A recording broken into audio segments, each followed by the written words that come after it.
हे आमचे आमचे नटाचे परिमाण. तर त्याला कसं कळणार घाणेकरांना त्या हाऊसफुल नाटकातनं जेव्हा त्यांना वन्स मोर यायचा किंवा त्यांना टाळ्या मिळायच्या किंवा ते बाहेर पडल्यानंतर लोक त्यांच्यासाठी थांबायचे आणि त्यांच्या शरीराला हात लावण्यासाठी ते सगळे थांबायचे. हे प्रेम कसं करणार सोबत भावेसारख्या सामान्य नटाला. म्हणून घाणेकरांसोबत माझ्यासाठी खूप अवघड होता, कारण ही नशाच मला माहिती नाही ना.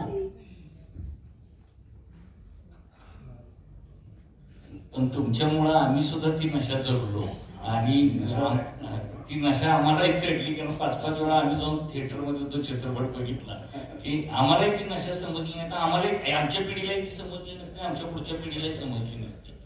आता OTTचं एक आव्हान आहे, OTT येतोय आणि OTT बघितल्यानंतर आपल्या जीवनात जे चाललंय, म्हणजे ज्या शिव्या असतील किंवा काही गोष्टी असतील त्या जशाच्या तशा.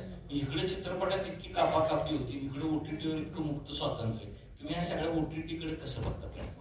OTT हे खूप प्रायव्हेट व्ह्युइंग माध्यम आहे. जसं जसं पुस्तक आहे ना, तसं OTT आहे. OTT हे घरात सगळ्यांनी बसून एकत्र बघावं हे माध्यमच नाही आहे. आता मोबाईल आल्यामुळे प्रत्येक जण स्वतः OTT वरती एखादी मालिका बघत असतो, जशी कथा कादंबरी वाचतो तशी. त्याच्यामुळे त्या शिव्या असतील किंवा ते त्यातलं लैंगिक सीन्स असतील ते तुम्हाला त्या पद्धतीने दाखवतात, कारण ते माध्यम त्याच पद्धतीचं आहे.